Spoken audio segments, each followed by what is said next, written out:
Good morning student, मैं निहाल रंजन आपको concept class में स्वागत करता हूं। और हम लोग पिछले क्लास में देखे थे डोवर्नियर स्ट्राइड्स के बारे में।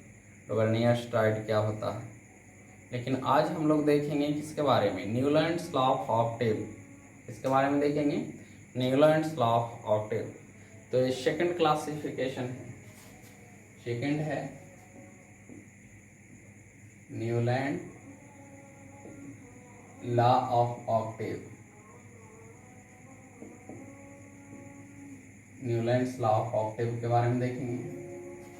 तो न्यूलैंड्स लॉ ऑफ ऑक्टेव में क्या किया कि सबसे पहले तो अरेंज किया इंक्रीजिंग एटॉमिक मास के अनुसार, इंक्रीजिंग एटॉमिक मास के अनुसार, यानी इसका भी केमिकल और फिजिकल कैरेक्टरिस्टिक्स जो एलिमेंट का था और डिपेंड कर रहा था मास पे, ना कि एटॉमिक नंबर पे।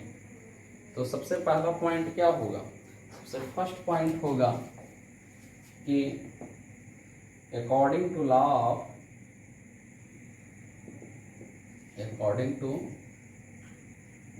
Of octaves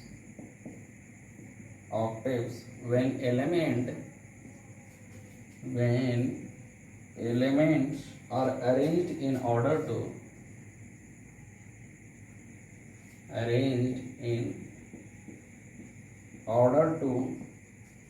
increasing atomic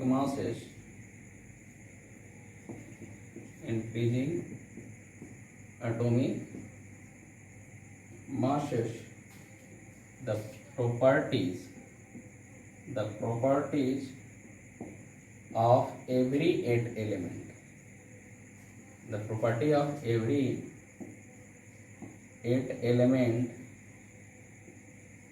from starting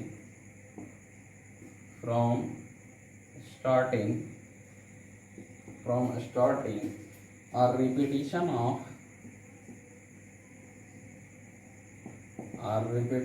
of the properties of its element।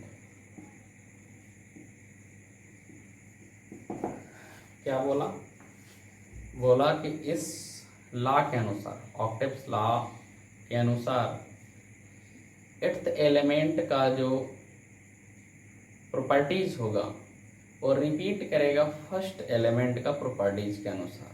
प्रत्येक आठवां एलिमेंट फर्स्ट एलिमेंट के प्रॉपर्टी के इक्वल होगा, दोनों का प्रॉपर्टीज लगभग सिमिलर होगा, इसके अनुसार ये रिपीट करते गया। नेक्स्ट पॉइंट है, सेकेंड पॉइंट, कि ही अरेंज एटॉमिक मासेस किसके अनुसार अरेंज किया, वो अरेंज किया according to increasing atomic mass के अनुसार। ही arranged elements according to increasing atomic mass। किसके अनुसार अरेंज किया, according to increasing atomic masses के अनुसार ही अरेंज किया।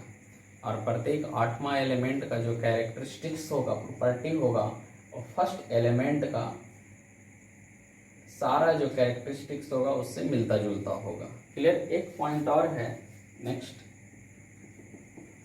कि it is just like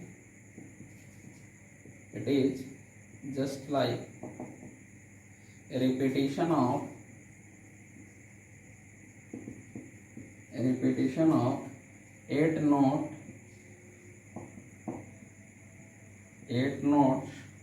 of an octave of music,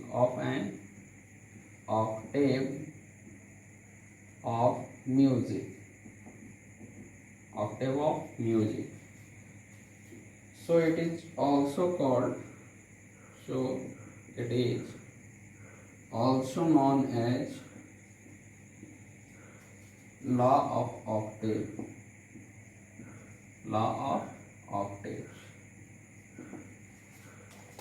तब यहाँ पे देखा जाए कि ये अरेंज जो किया किसके अनुसार अरेंज किया, according to law of octaves, it means 8 note of जो म्यूजिक होता है, इसको हम लोग ऑक्टेव ऑफ म्यूजिक बोलते हैं, उसी के आधारित पे ये अरेंज किया न्यूलैंड्स। इसलिए इसको क्या बोला जाता है, लॉ ऑफ ऑक्टेव्स भी बोला जाता है न्यूलैंड्स क्लासिफिकेशन को। क्लियर, इसको लिखिए। इसके बाद हम लोग देखते हैं कैसे कैसे इसका लिमिटेशन हुआ और इसका टेबल के बारे में जानकारी लेते हैं। क्लियर, इसको लिखा जाए। तो न्यूलैंड्स लॉ क्या बता रहा था, न्यूलैंड्स लॉ बता रहा था कि वो 8 नोट्स ऑफ म्यूजिक के अनुसार वो अरेंज किया है। जैसे इस टेबल में देखा जाए तो शा रे गा मा पा द नी, फिर से शा आएगा। इट मीन्स जो 8वां ये 7th एलिमेंट तक था, यहाँ तक क्या हुआ, first second third fourth, first second third fourth fifth sixth seventh, फिर से आगे जो जाएगा वो 8th यहाँ पे होगा। ये आपस में क्या होगा, केमिकल और फिजिकल प्रॉपर्टी दोनों का लगभग अप्रॉक्सीमेटली सेम। तो हर 8वां एलिमेंट और रिपीट कर रहा, it means hydrogen lithium beryllium boron carbon nitrogen oxygen और फिर से फ्लोरीन। वो 8वां से देखो फर्स्ट और 8वां क्या करेगा, वो सेम होगा।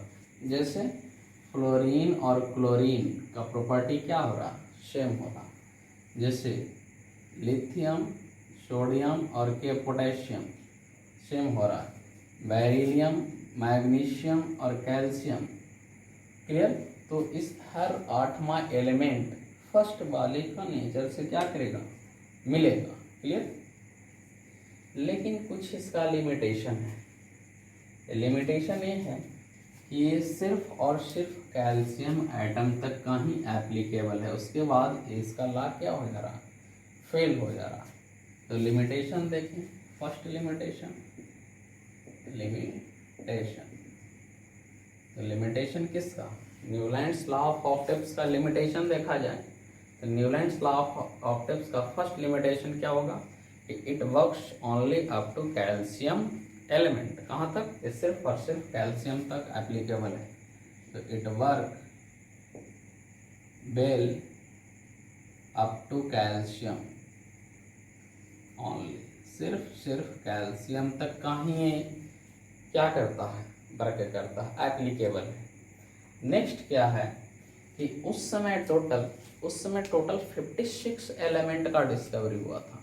कितने एलिमेंट का डिस्कवरी हुआ था, 56 एलिमेंट का डिस्कवरी हुआ था। ऐसा एज्यूम किया, इसका मानना था कि सिर्फ और सिर्फ 56 ही एलिमेंट है। आज देखो तो उसको डबल से भी ज़्यादा है, 118 एलिमेंट। तो ऐसा नहीं उसको बोलना चाहिए था कि इस यूनिवर्स में सिर्फ और सिर्फ 56 ही एलिमेंट है, आगे भी तो डिस्कवरी हो सकता है। तो सेकंड लिमिटेशन, या फर्स्ट लिमिटेशन हो गया। Second, he assumed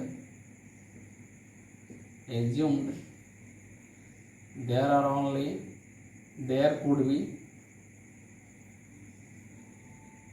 only 56 element. कितना एलिमेंट होगा, सिर्फ और सिर्फ 56 एलिमेंट ही होगा।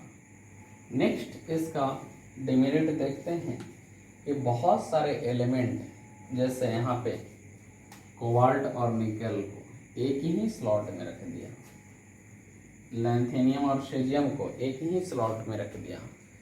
तो जब ये अरेंज कर रहा था according to increasing atomic masses के अनुसार, तभी दोनों को अलग अलग रखना चाहिए था, लेकिन दोनों को एक स्लॉट में रख दिया। तो नेक्स्ट डिमेरिट क्या है, next demerit third, he placed 2 element in same slot, same slot में 2 एलिमेंट को प्लेस्ड कर दिया। फॉर एग्जाम्पल देखें तो कौन कौन सा, कोबाल्ट एंड निकेल। एक और एग्जाम्पल कौन है, Ce एंड La। ये दोनों एलिमेंट को एक में ही प्लेस्ड करके रख दिया, तो ये भी डिमेरिट है। एक और डिमेरिट ये है कि आयरन देखिए, तो आयरन और कोबाल्ट का, है ना, ये दोनों का नेचर बहुत सिमिलर है, लेकिन दोनों को क्या रखा, बहुत ही दूर रखा, आयरन नहीं। कहता है कि Mendeleev placed iron far away from the cobalt, Mendeleev placed iron far away from cobalt, iron को कोबाल्ट से बहुत दूर, देखो आयरन यहाँ पे है, यहाँ पे, और कोबाल्ट और निकल यहाँ पे, तो इसका डिस्टेंस देखो कितना बढ़ गया, जबकि दोनों का नेचर क्या है, सिमिलर है। तो नेक्स्ट लिमिटेशन होगा कि Newland placed iron far away from cobalt and nickel, cobalt and nickel. So these are the demerit or limitation associated with Newlands law of octaves. तो आज का टॉपिक यहीं पे एंड करता हूँ। नेक्स्ट क्लास में हम लोग मैंडलीफ पीरियोडिक टेबल के बारे में जानकारी लेंगे, और बहुत ही इम्पॉर्टेंट टॉपिक है, क्योंकि सबसे ज़्यादा बोर्ड मैंडलीफ से ही क्वेश्चन फ्रीक्वेंटली वो आस्क करता है।